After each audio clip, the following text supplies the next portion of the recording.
Odiechieng' machielo, thuolo machielo, chenro en penj laktar kaka Ramogi TV, kamwacho ni ngima en mwandu. Mate chenro ni en Ruth Otieno kenda mor mokalo mar bedo kodi. Wachako puonjre weche moko achiel ariyo adek manyalo miyo wabedo kod ngima makare.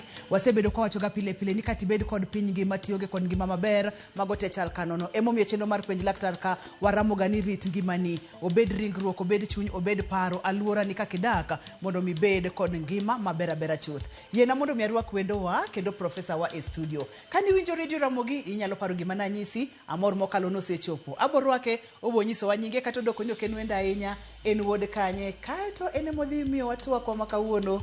Nyako Ramogi ajoa kiki bed mabor kod maa. Machiegni profesa. Ero kamano.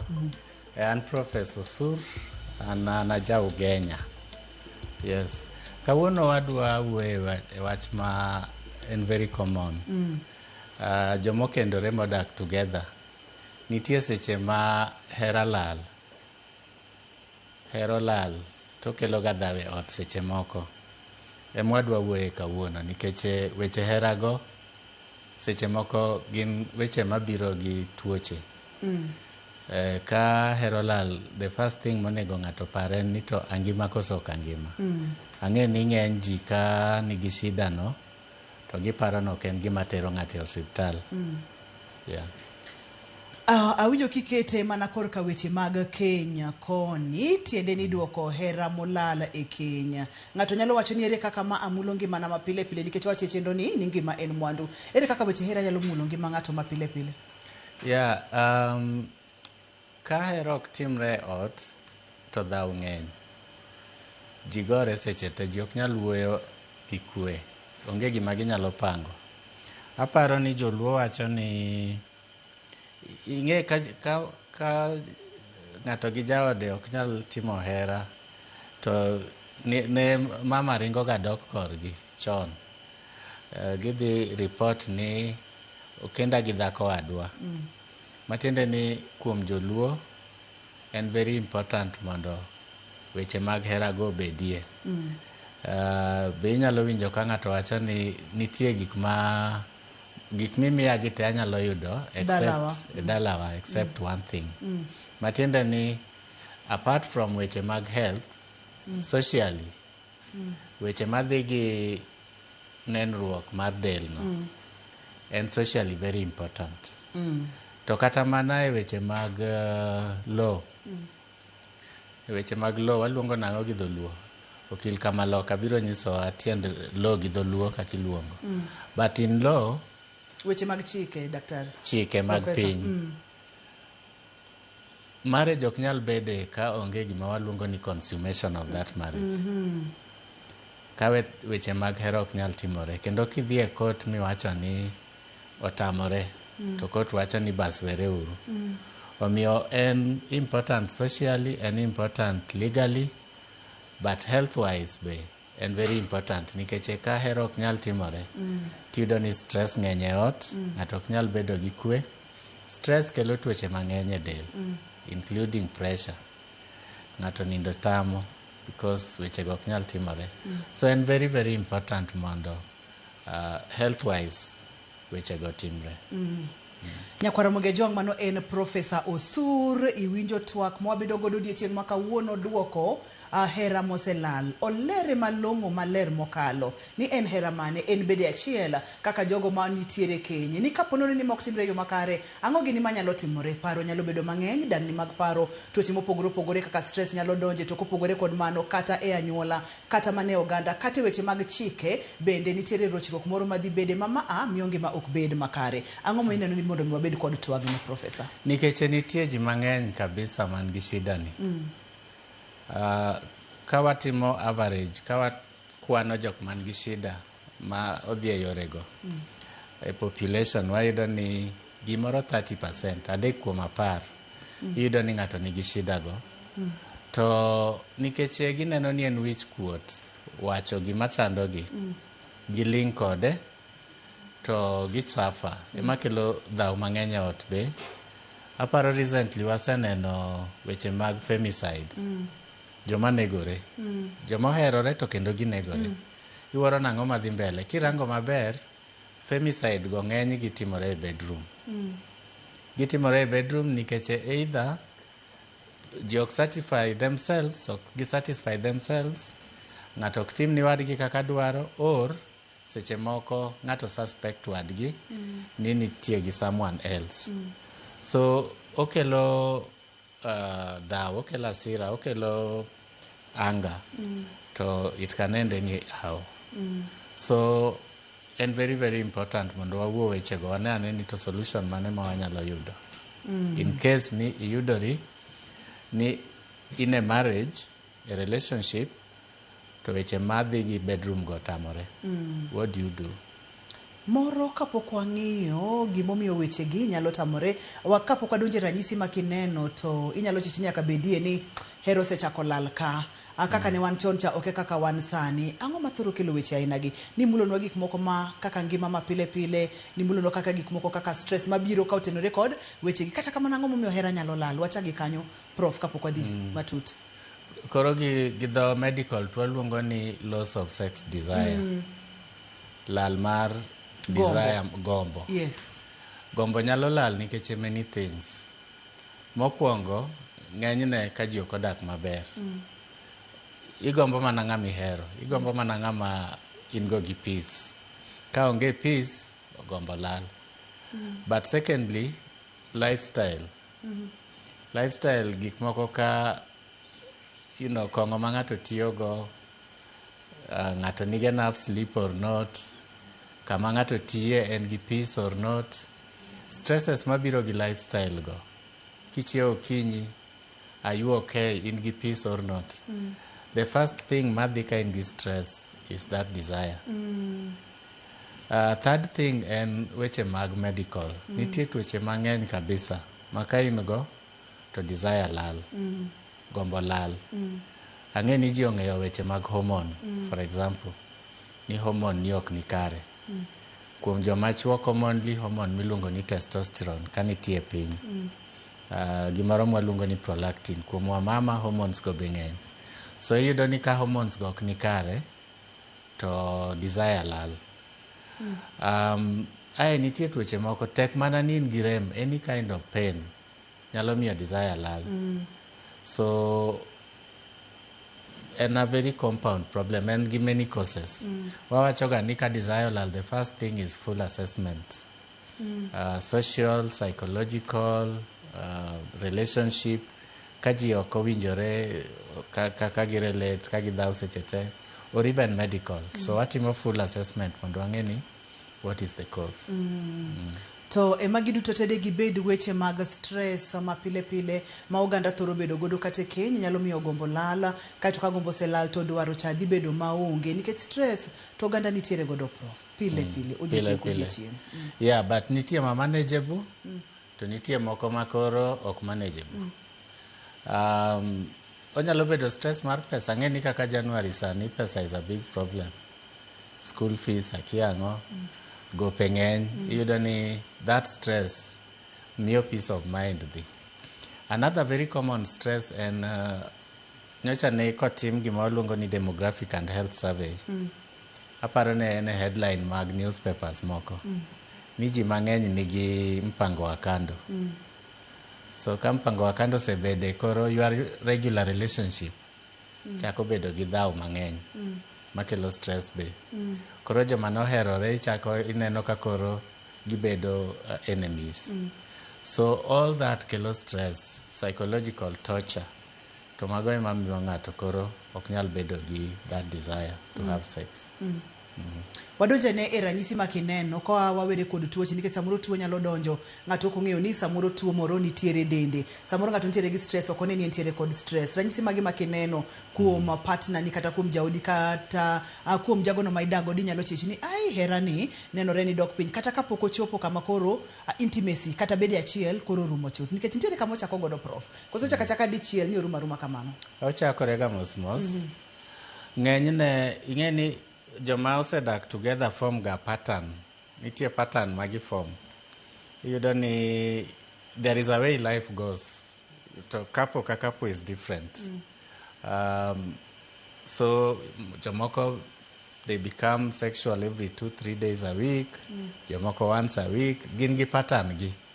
And it depends, you don't need jomoko over weekend, jomoko on weekdays. So that pattern is very important. Ka pattern no bedo disrupted, then there is always a question, ang'o marachi tuo or ang'o matimi? Oken kaka en ga. Oken kaka en ga. But even the act itself, will tell you if there is a problem. Bede achielo nogono. Yeah. Ng'ato ni kanyo to chunye onge or wiye onge kanyo, you can tell. Yeah. Ineno ka gi struggle in the act. But for men mostly, erection dal. And kanyo to, there is nothing they can do. They can't manage nikeche. Erection has gone. Kuom wamama, there is no, whatever you do, onge lubrication. So they become, gibedo gi pain. Ginya lubricate. So you will just tell me there is something going on. Yeah, we are not okay. But ochakore kamano, then jichako bedo gi tension e otka. Jok dwa weyo gi wetegi. People go quiet. Walungo ni kneel by mouth. Maji odak to kuwo together. And sometimes you can't explain gimami ok giwuo. Tension is just there. Or conversation or communication koro bedo transactional. Iwe na pes chiemo. Iwe wanadeka. There is nothing ma is fulfilling okunyal gombaka. So the tension between you increases. Most of the time, yudoka jomoko koro bedo attracted to other people. Yeah, odwa gombaka gi ng'ato more than their own partner.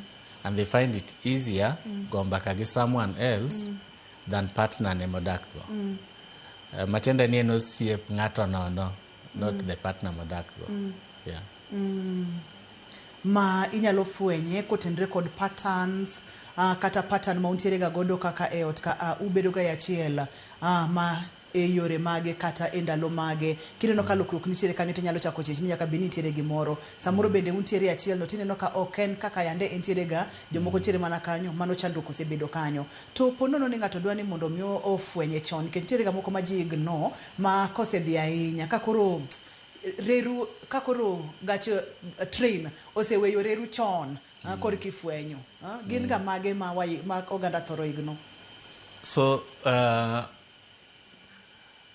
I think the biggest problem and ignoring to talk about it. Ineno ni chandruok nitie to kiwuoye. Okiwuo. Ilingi ignore, okidwa penjo wadu what is going on, or assume. There are a lot of assumptions. Jiokdwa wuoyo. Assume or ibedo gi wich kuot. Ibedo gi wich kuot nikech nitie gik mineno ni should not be talked about. Or ngato give up ni we can live without it. There are such cases.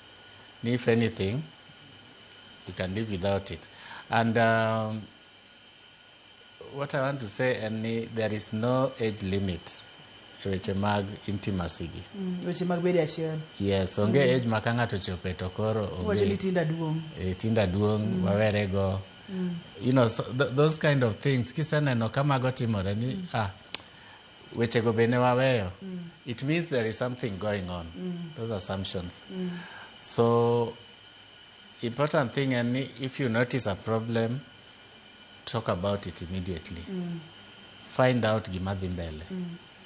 Sometimes, you don't need your dakario. Each of them, onge problem. They are wondering what to do, but they are not talking. You find out are we okay? Angomadhi mbele ka. Gima Professor Osuru wacho kanya kwa Ramogi Wange en gino mathothne oganda kao ka gima onge kod maino kata onge kod pek kata matina.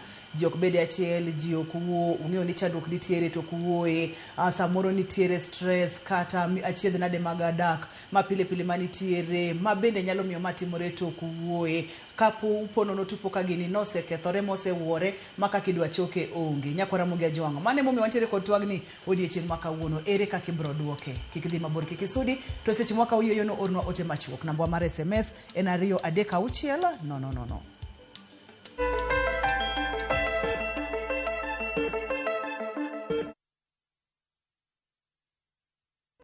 Asante Yesu, asante Yesu, wewe ni mwema milele. Asante Yesu, asante Yesu, asante Yesu. Dial *811 446 hash to get Asante Yesu as your skiza tune.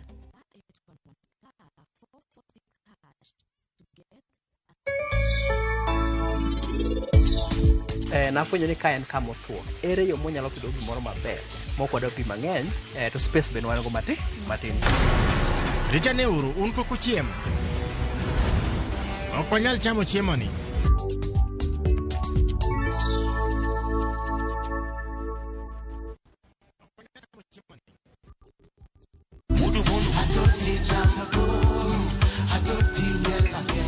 Woktich ka woktich wakelo ni don ya wotonagi. Kabinet chariyo kati chariyo nyakumunga juang en odiochieng' mar yuto mari. Chieng' tich adek kati adek nyakumunga juang en odiochieng' mar mine nyalo kachiel koda weche hera. Awendo Kachopo tich ang'wen Nyakoromoge Juang wakelo ni kama nene, yani TBT, kod thumbe mamit mokalo. Furahi the edition en thum kaliech. Loso kapuoyo Nyakoromoge Juang. Ka wakelo ni jo thumbe mopogore opogore. Kanyo ndo bende wakelo ni gimiluongo ni Ben Yawa.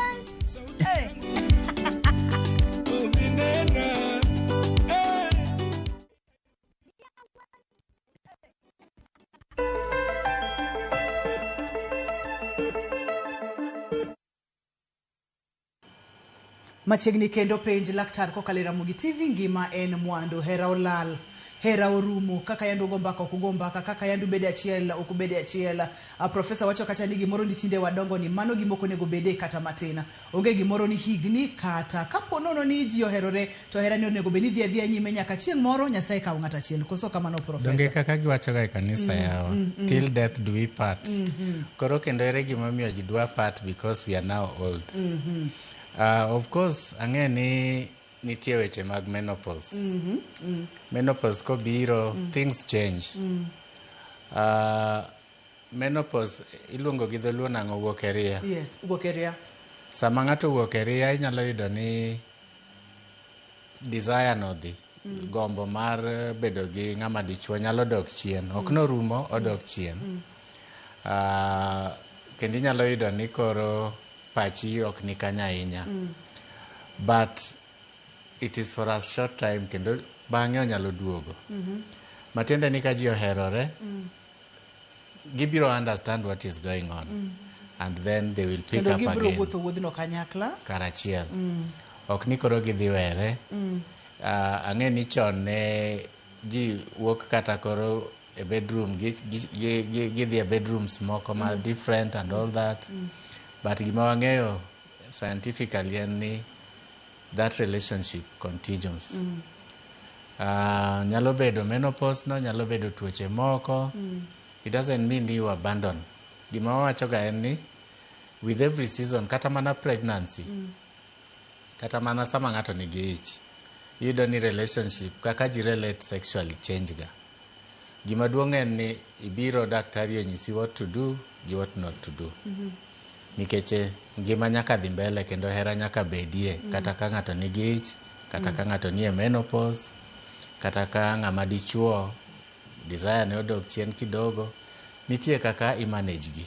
So mana kaka giwacho e kanisa no, it should be till death do they part. Professor, wang'iye ranyisi ma ng'ato ok tuo. Wang'ie ranyisi ma ok ni ng'ato nitiere kata owuok e ria. Wang'ie ranyisi ma ngima kendo ok ni gidongo, tiyudo ka dwarono kata gombono odok chien. Ang'o ma nyalo biro kod maa kata kenyni nyalo chopo kanye ponono ni wachni ok omul kata wachni ok omany godo kony madwarore e seche mowinjore? Ng'enyne ka onge shida mag tuoche gang'ogo, tungni mag ot, dhaw mag ot is very common. goruok. Inyisa wamama nyisa seche moko ni tungni no bede to kendo sama osebede no ing'e ni wamama gin different. Joma mege gin different. Sex for them an expression of appreciation and love. Matiende ni komor kodi, it will be easier for them to have sex. But wawinjo ni joma dichuo dwano dhao, tungni bede ot mang'eny ayo dwaro mondo obed kodi achiel. So you don't know mama moko, it's like rape because you don't feel like. So tungni magot is common. Kama onge tuogi everything, tungni magot go are the commonest cause mag shida ni. Of course, stresses normal mag life mawawacho kabe can be very common. But iwacho ni what can be the outcome? Ang'o makoro kapono ni okongi gini profesa nikech ma en twak madani oganda ubed kod ngima makare nikech ngima en mwandu tuonge ka jogi odake odni to bede achiel ni onge weche mag timo hera onge outcome ne giko ne ang'o manyalo timore ma wanyalo regret ni gini kare nonego wakonye chon kaka professor Sur ne wacho. An gi cases mang'eny e clinic seche moko andiko kata barua e court nikech weche hero tamore ng'ato dhi e court dwa divorce to giwacho ni nyocha nenoga professor ong'eyo jani mwase work together ondik nane barua to the judge manyiso ni this thing otamore. So we do that. Kata sani an ga lot of cases where nitie push and pull gidwa were because it is not working. Mana kaka wawacho chak, if it is not working, iyudo ni dhao chako bedo mang'eny, tension medore, relationship bedo toxic, matiende ni onge more e ot. So ng'eny ji wacho ni we are better off parting ways, wawere. So mano is very, very common. That is the ultimate. Keny makethore to mano gimoko adwa ni otimre kata matin. Ng'ato sineno ranyisi gi profesa kaka yande giwuoyo koro giwo kaka yande gibede achiel ok gibede achiel kata ka gibete achiel to ng'ato machielo neno ni ok en kaka yande en kata ok omor godo nikech bedo ni ng'ato ok mor godo no bende en ranyisi ni chandruok nitiere. Obiro iri kaka jalony itimo nang'o nikech wadwa duoko hera ni wadwa duoke kuma nochakore godo cha. Full assessment. Kaka ineno gik mwawacho gi nitie gik mang'eny manyalo bedo ni okelo shida.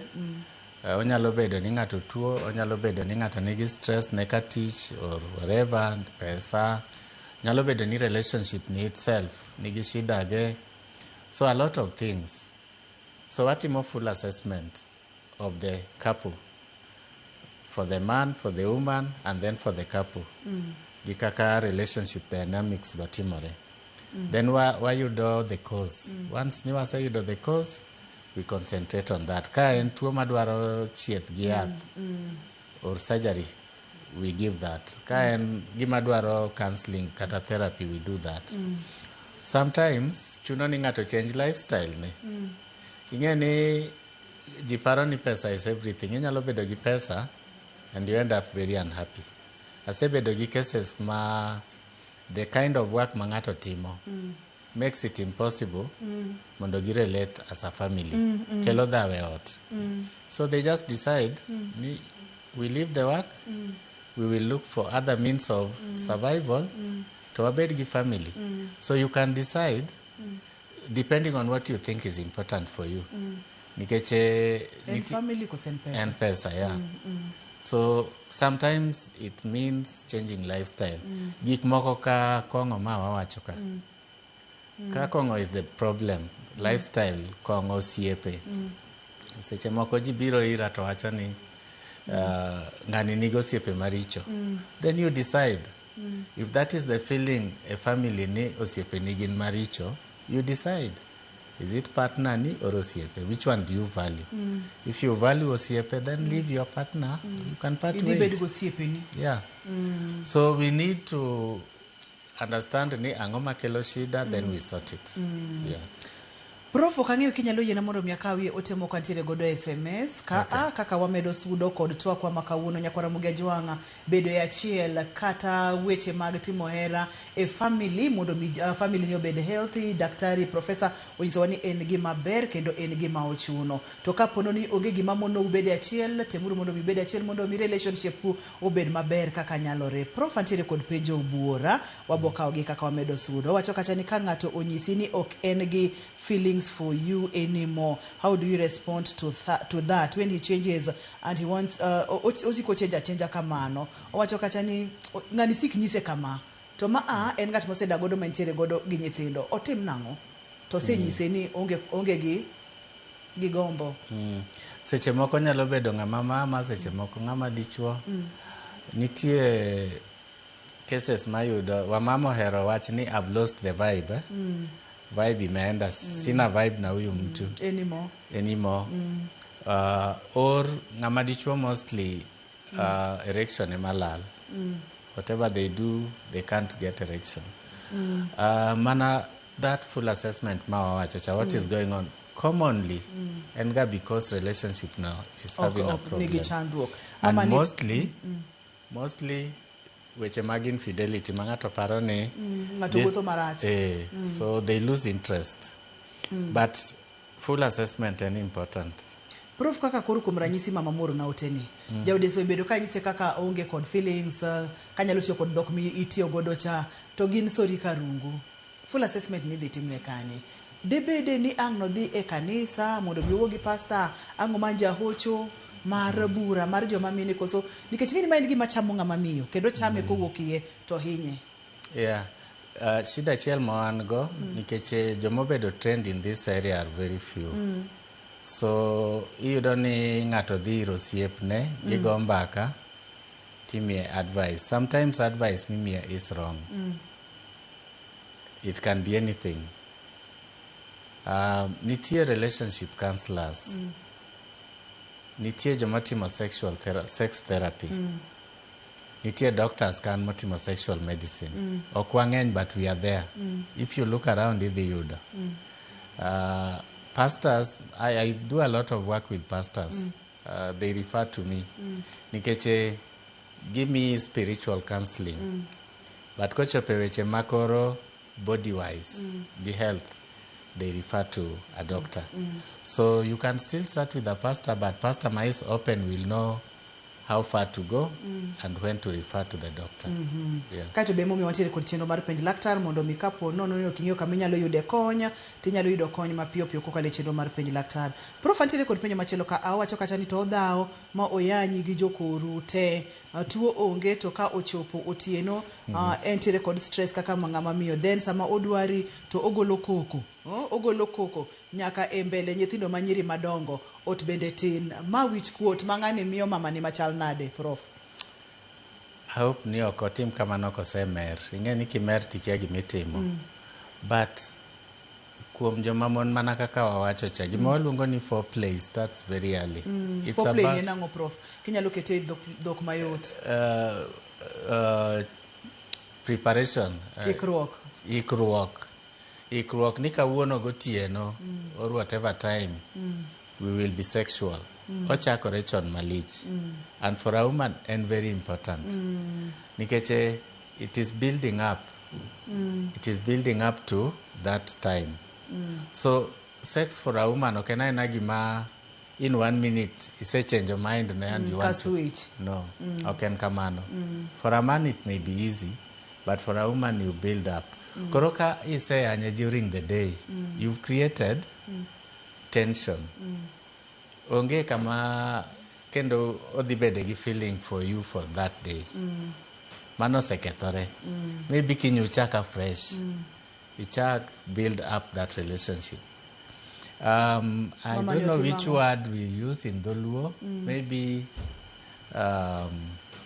but the art of seduction, you need to be able to bring each other to that level ma you are sexual. Otherwise it becomes rape. Yeah. Mama ni nyalo nyise no tim nang'o Prof? Jomagore goch for one is illegal. go adu is illegal. Kanyo ema tho be wuokie. So nitie wan gi local ways of solving that. Jomoko dhi ir pastor, jomoko dhi ir parents, but never accept to be beaten and don't beat people. Kaito prof bende kata kinyalo kawi thuolo nikech ine professor wa e studio ka ine mipuonjo wa e studio ka dichuogni ponono ni onyalo bedo no neno chendo ni nyalo nyise nang'o. It is illegal to fight for one. Ingeni jidongo, you can solve your problems by talking. Kotamore you can get a third party to help solve these problems. Kaito we kuondo wi mamani, okuondo nyaka wi nyithindo gi nikech nyiri gi bedongo ka. Yeah, nyithindo gin magen be. Kotimore kamano, really, surely. Wamake makaka nyonya kwa Ramogi Ajwang kar really, surely, gima professor wachono. Wadhi duogo bang' yudo weche manyien e yo machuok, to ka waduogo bende wadhi online. Seche ma yudo weche manyien e yo machuok orna ote machuok ariya deka uchiela. No, kikisudi.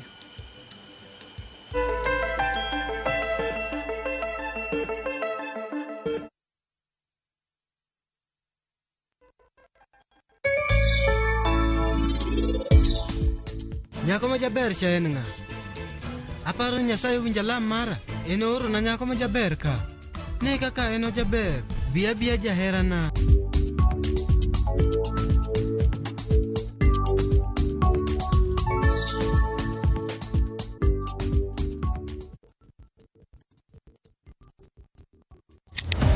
Tich ang'wen ka tich ang'wen, wafwenyo teko mar pok mari. Ochalo like gima nasomo. To ok nasome polytechnic. Nena inajua kali tu. Kaka kura timeni. Pok pogore. Keto lere wi jogo ma pile loko michgi, obedo ohala madhi maber kendo bedo yo mar yuto margi. Chigoni inspiration ayudo kuom jo Masai. Ineno. To ipuonja mondo an be no puonja mondo an be ang'e loso. Ochoko glass, machalo kaka takataka, to wachwakogi. Kasto waloso gik mopogore ma dhi e ute mopogore. Tich ang'wen ka tich ang'wen, saa 2:30 okinyi. Mana e Ramogi TV. Kick by.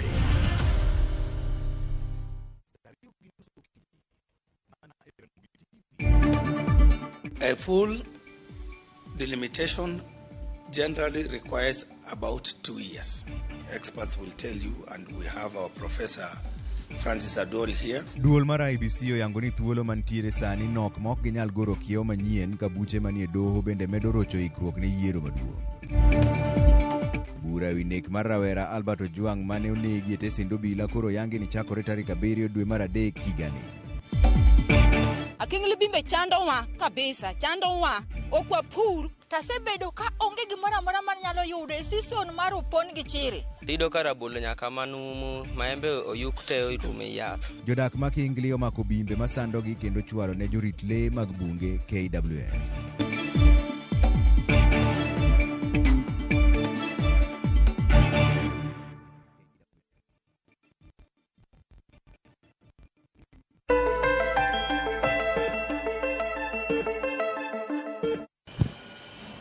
Penja laktar kokale Ramogi TV ngima en mwandu. Aboka oteni nyako Ramogi Ajwang line bende waseyao simu bende waseyao go simu mondo mi penj laktar Professor Suntiere studio ka oikore mar duoko penjo duto te ma intiere godo. Wacho gadi seche ma ontiere e chendo mar penj laktar kama wach mar wich koti keto thenge nikech wich koti no nego apoyo e gono kikitho to intiere kod chandruok ma inyalo konyi. Koso kamano Professor. Kabisa. Intiere kama ne wamake godo.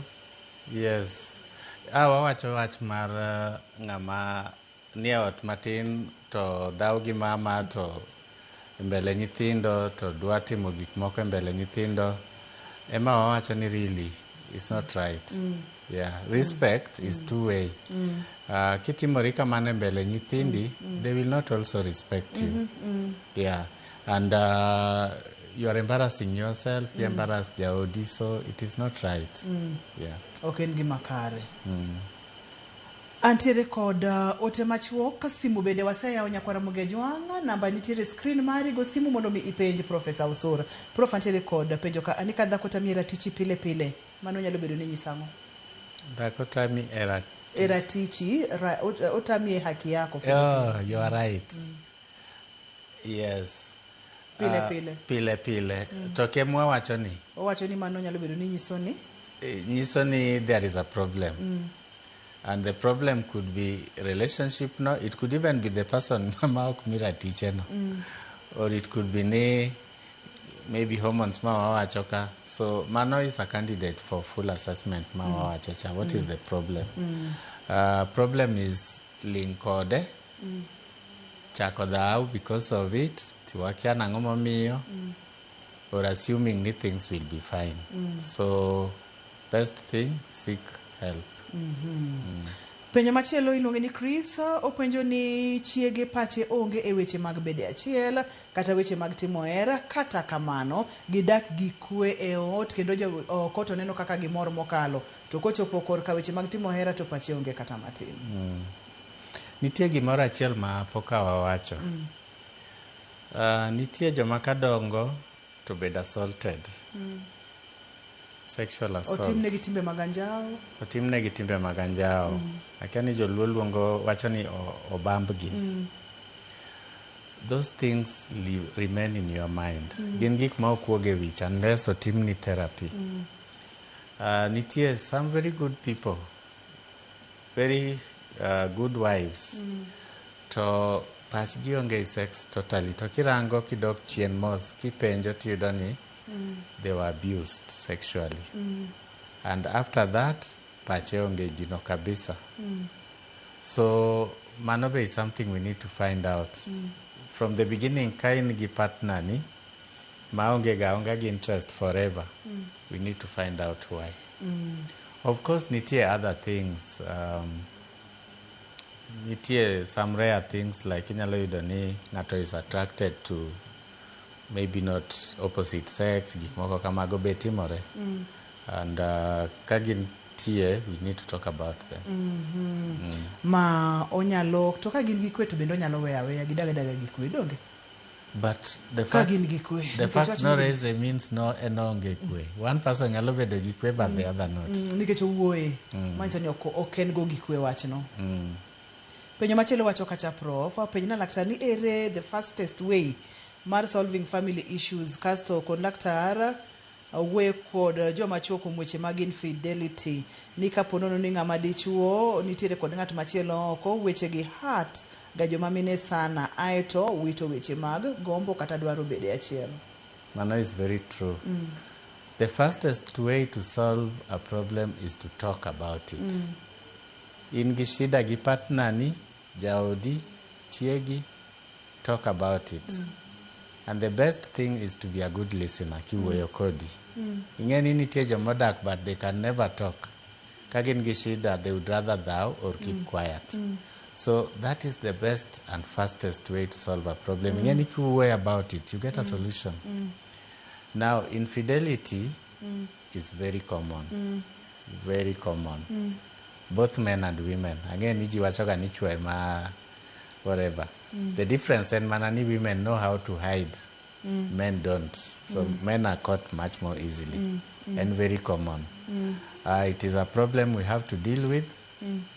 I don't know what solution is there, lakini it is something we need to deal with. Yeah. Nikech okelo shida e ot. Nyakwara mugejwa ngo simu. Gimu yangi ni go simu nikech SMS makoro ufunda go to kudwa go simu. Penjo mayudo ka adwa ni mondo mi awinji duondi kipenjo no nyakwara mugejwa. Line nitiere screen mari omiyo go simu Prof antiere kod penjo machielo ka owacho kacha niya ni penj na prof podotin igni 20 kod 7 owacho kacha ni ok ginyal bedo kanyakla kuom moingo dakika 5. Owacho kacha ni nyalo bedo ni ma en kawaida koso. So in premature ejaculation, mano is a medical problem. Michiedho to rumo. In fact, dakika 5 is even nitie joma kata mana half a minute they are done. So an problem which is treatable. Yeah. Obiri chiedhe. Penjo machielo wacho kacha ni luongi ni Faith penjo na laktar ni ang'o manyalo bedo chando ka ng'ama miyo ne nigi interest mar bedo achiel chon to koro sani interest orumo to onge problem e kinde kod jaode provide gidagi kwe onge weche mag infidelity to chunye onge bede okogombo. Ochopo menopause kose an gi hormone problem. Oko wachonwa hike. Kaka wawacho, sometimes hormone go change, especially kochopo menopause you don't interest lal. But it can be nurtured. It can be nurtured. I also encourage Prof, people. nyalo yena kawi sim? Yeah, okay. Hello, penja laktar. Hello? Yes. Penj laktar. Yes. Wawinji? Apenjo ni to ma Felix Jazan. Apenjo ni to ang'o ma samoro timore. Miyo mami yudo ni ng'ama ni ok dwar to chuore to dwar.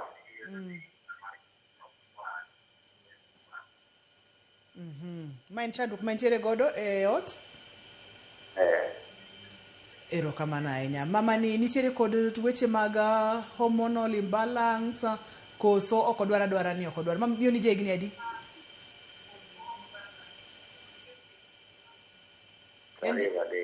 En gi higni 23 to in? Okay.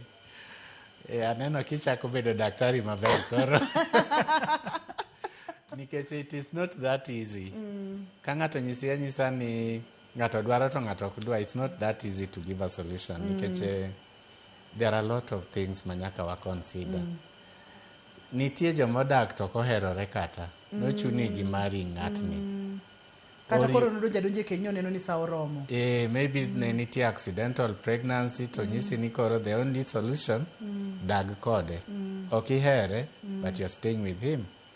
There can be no interest. Or along the way, maybe 23-year-old, maybe a yudo each, maybe poko kuo, there will be no interest. Maybe you breastfeed. So there are a lot of things. Or infidelity ma wawachocha, maybe nitie problems between them. So assessing ato fully is the best solution. Ni pirario gadeka. Ukinyisa ni tujegni adi kata kamano prof wacho ni nyaka tim assessment mang'e chandruok nyalo bedo kanye. Prof kapok akaw simu machielo kata kapok akaw ote machielo ni wacho kamoro ni it can be nurtured. Nitiere kaka inyalo rite, nitiere kaka inyalo konge maduoke mubedi. Wadonje na nurturing kama tin. To yena mondo mi akaw simu mondi. Okay. Hello penji laktar. Yes, penji laktar. Machiegni. Yes, ma iloso gi Julius mondo ka dala mar Migori. Machiegni. Iro kamano kuom kelna puonj ma jaber ni. Asabedo gi shida kaka an. Kaya mina tunochaka ta kwaere maber. Samoro ka wikigo to bedo twaloso. Koro ka kitanda ka sawa tu kabisa katembore dhika. Koro gima ochanda madonda tere konya. Koro obuko magata ng'ato kodo nuwuok kodo maga ng'ato wuok kora koti obuko man ng'ani chodo itimo kiang'o gini. Koro wa end up mo ochopo makoro kata wuoyo tek e ot. Koro ere kaka der omiya advice mondo ayude kaka dawuog gi madamba ni nikech ahere to koro kadonje ot to koro okuota kuota koda koro kuna koro gine chanda wan gi problem maduong' sawasawa. Koro asegombo ni to wuog oko mar keny koso anyomb kendo. Koro mane problem man ga ahinya lakini kor ka ginene ka to kane problem. Koro wach mar wuoyo ni kaka dawuog kode mondo wadogre ware kanwaherore chen madwaro. Erokamano ahinya itimo maber iwuoyo gi prof kapod entiere studio. Professor iwinje? Yeah, it's a very difficult problem. Kama ng'ato suspect wadgi. Ng'ato ok mos babane, ok wuogi babane. Matiende either ngakono is insecure, nini nyalo bedo insecure in gi insecure ni ngato nyalo mai maybe ohero this guy so much ma koparo ni ngato mae go to owinjo ka it could be that or it could be a trust issue. Nyalo bedo ni trust onge, maybe trust no lal somewhere along the way. Maybe at one point this gentleman no behave as if and give some other interest in ngato. So that trust may be no lal. So either insecurity or trust. Makakar trust kata insecurity kanyo akawie simu achiel penje SMS bende ng'eny mokalo. Penj laktar. Hello. Hello. Machiegni. Hello, Ruth. Machiegni wawinji? Ukwe, iti nadi? Adhi maber mitain, machiegni? Ma iluongo ni Adongo, kani laki sana. Machiegni. Apenjo laktar ni. Min ute moko kata yudenji moko gi sani, gimiyo joma chuo donjo e nyiewo yath moko mamiyo gi korka gidhi maber ka gin e riwruok achiel. Ma bende osemiyo joma chuo moko oselalo ngimagi kaka jalendo marahuma manyocha. Koro apenjo ni scenario ma koro joma mine kata joma nyidendni neno nok giom chupa. Di kon joma chuo nang'o mondo kik gi muony yedhe marichogi. To penj na daktari ni to yedhe gi gin orijo muonye gi obende ouso gi kata obe oseneno ng'ama tiyo kodgi. Mano an jabondo kan laki sana. Erokamano. Wach mar yien waluonge ni blue pill. Ne wasewuoye. Ne wasewuoye, but ka in gi shida, the best thing dhi mondo daktari ondikni yath. Kiparo ni in gi shida madwaro yath e yor sex, dhi ir daktari ondikni yath. Yien mwatiyogo without prescription go. Kata yath maber can be very dangerous kobedo misused. Blue pill ne bed ni en yath marach dikoro nosegole e market. Nitie kaka itiyo kode, but it is the misuse. And ka ng'ato tho kan, I don't want us to talk about joma osetho gi ng'eny. It's not one person. It's normally not yath no. Many times and other problems. Gin gi another problem already ma causes that death. Yath itself does not cause. So kibiro ir daktari we will assess you. Wang'e ni yath mane ma onegi tigo, what dose monegi tigo. So yien go are not bad, it is the use which is bad. Kata mana Panadol ka ok itiyo go maber. To nyalo kelo chandruok. Yeah, it can kill you. Kata yedhe mag ahonda. Yeah. Nyalo kelo chandruok. Prof penjo ng'eny ka to sa oserumo aneno ka Trevor osechopo e studio ka. Yeah. Inyalo ng'ado na rieko ni watim nang'o? Wach ni en wach madhi mbele. Aparo wabro meda wuoyo nikech ok en wach manyalo rumo odiechieng' achiel. But gima nyalo wacho en ni kineno ka nitie pogruok e ot, wechego chandi, don't keep quiet.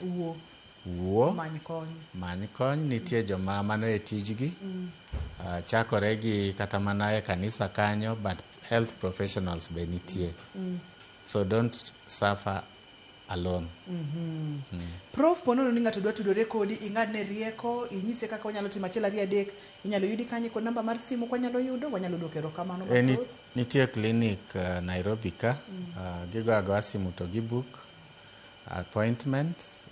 Namba mar clinic en 0746 028 088. Inyalo nuoyo? 0746 028 088. Kagi go simu to they will be booked, then wanyalo romo. Yeah. To gima duong' ni kosetim assessment ka nitiere minyalo kony tinyalo konya. Ka gin weche mag tuoche tinyalo ng'ini en tuo mane inyalo kony nang'o. Ka ponono ni en here modok chien, Professor Surgi biro ng'ado ni rieko kaka inyalo duoko hera go. Prof aduoko erokamano mathoth. Miya tip achiel kende mar duoko hera. Achiel. Communication. Wuoyo. Wuoyo. The fastest solution. Yeah. Wuoyo. Gombaka. Mano Professor Joakim Osur ne wantiere kod twaka duoko hera kata duoko weche mag gombo bedo e achiel, to wacho ni yo mapiyo mar time en wuoyo gombaka. Nyakwara Mugia Jwang' yiena mondo mi aduok ne Prof erokamano makende ka achiel kod in jahera mar chenro ni ne jogo mochung' ne chenro ni studio ka ne jogo mochung' ne taya duol ka achiel kod ler mar studio erokamano mathoth. Ne director na Bob Wafula erokamano mang'eny. Ne producer na Perpetua, asante sana Nyameja. Ka achiel kod in Nyakwara Mugia Jwang'. Kik iwi ni chenro ni nyalo yudo e view sasa ka achiel kod chenro mamoko nyaka kendo odiechieng' machielo. Anilong'ani Ruth Otieno, orituru masani.